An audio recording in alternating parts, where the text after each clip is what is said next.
大家好，我是饭团，欢迎回到我的频道。今天来和大家聊聊怎样才能烤出柔软细腻、组织均匀、轻盈又有弹性的戚风蛋糕。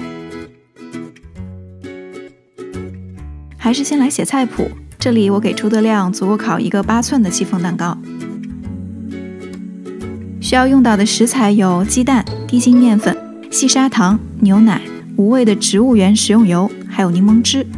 首先是第一个关键步骤，控温。建议小伙伴们在烤箱里放一个温度计，测量一下实际温度，尤其是容量较小的烤箱，实际温度容易偏高，这时候就需要调整一下设置温度了。把烤盘放置在烤箱中下层，同时低温烘烤，是让戚风蛋糕平整不开裂的关键。现在先来预热烤箱，温度设置为300华氏，150摄氏度。今天我用的是这样一个8寸的火底中空模具，大家用普通的8寸火底模具也可以，烤出来同样很平整，就是不要用不粘的模具，因为烤出来的蛋糕是这样的。然后我们用锡纸包裹一下烤盘，做个保温。戚风蛋糕在烤箱中烘烤时会经历3个阶段，首先蛋糕糊受热膨胀至最高点，然后蛋糕糊中的气泡破裂，蛋糕体积回落，最后定型。这时候我们裹上的锡纸层会在烤盘周围和底部隔出缝隙，而缝隙里这一层薄薄的空气就会像保温层一样包裹住烤盘，让位于边缘和中间的蛋糕糊温差缩小，同步的膨胀和收缩，也就不容易开裂或是凹陷了。我一共包了2层锡纸，做好的锡纸盘之后可以反复使用。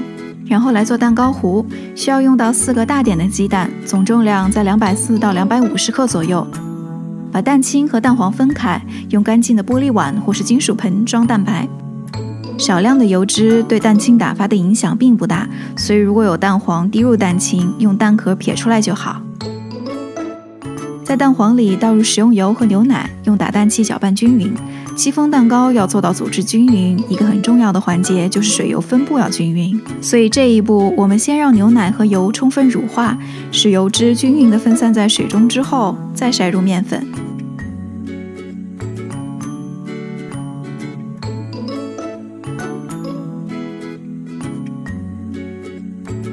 继续用打蛋器搅拌，比起抹刀，打蛋器的效率更高，而且面粉不容易结块。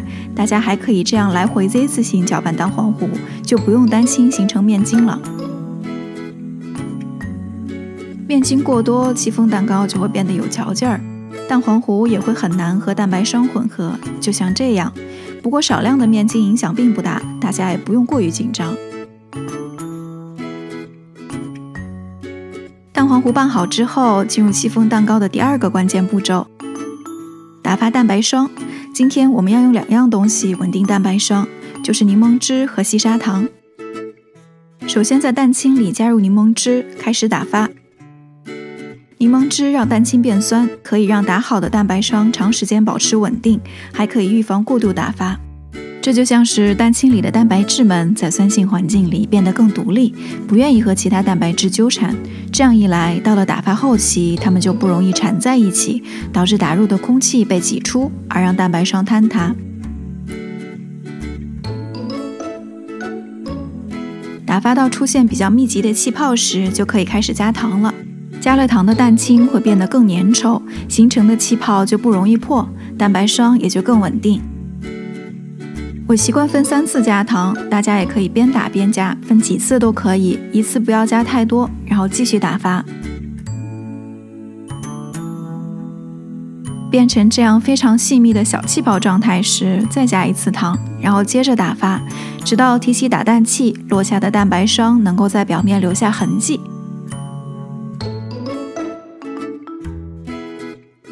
这会儿把剩下的糖都加进去，打着打着你就会发现蛋白霜开始变得有光泽，这就是因为糖溶解后分布到气泡的表面了。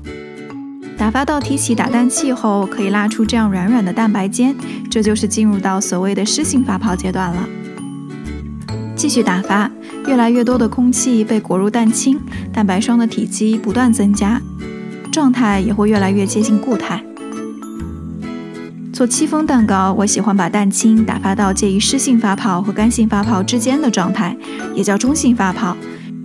这时候向上提起打蛋器，碗里的蛋白霜会形成一个底部坚挺而尖端略微弯曲的形状，打蛋器上的蛋白霜也是很相似的形态。用抹刀上下翻拌均匀，然后向下压，能够感受到蛋白霜的支撑力。再多舀一些向上带起，蛋白霜会像柔软的绸缎一样带着一点流动性，然后缓缓落下。这样的蛋白霜非常容易和蛋黄糊混合。我一般会分3次把蛋白霜加入蛋黄糊，拌的时候只要不是一直打圈搅拌，稳定的蛋白霜是不会轻易消泡的。可以像炒菜一样先铲到碗底，然后翻起，尽量照顾到碗底的各个角落。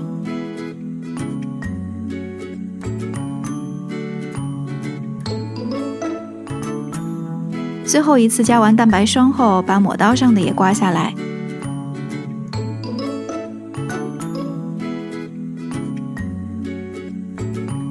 然后翻拌均匀，这时候的蛋糕糊是这样的。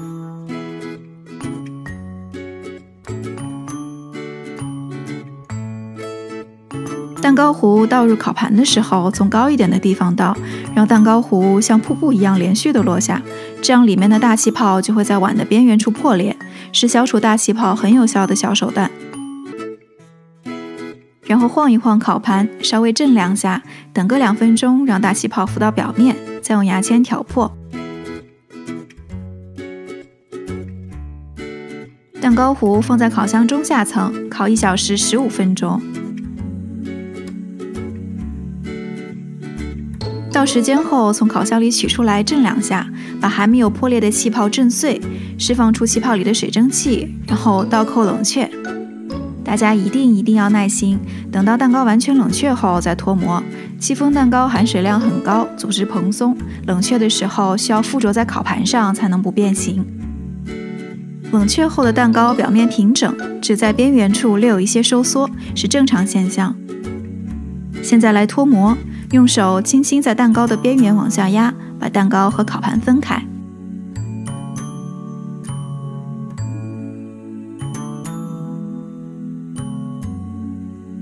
然后用小刀沿着蛋糕底部边缘画一圈，再用手轻轻地把蛋糕和烤盘底分离。中间没分开的部分可以用小刀划一下，蛋糕就能取下来啦。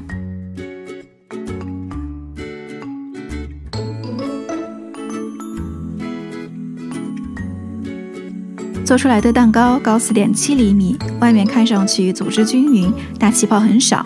再切开看看里面，非常细腻而且柔软，没有大气泡，用手压一下可以完全恢复形状，弹性很好。这就是我心目中完美的戚风蛋糕啦。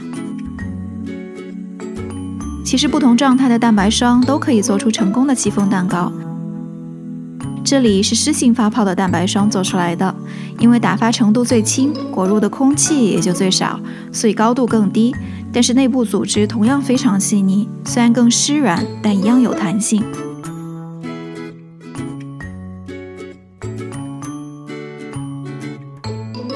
而这个打发到干性发泡的戚风蛋糕就最蓬松了，达到了5.3厘米。虽然因为蛋糕糊更浓稠，导致内部残留的大气泡比较多，但同样美味、柔软有弹性。大家如果换成7寸大、4寸高的模具，还可以烤出更高的蛋糕。总之，戚风蛋糕并没有什么统一的标准，即使蛋糕开裂，也并不影响它的美味。用更高的温度，反而可以烤出更香甜的戚风。那这一期视频到这里就全部结束啦。喜欢的小伙伴们记得给我点赞、留言、关注我哟！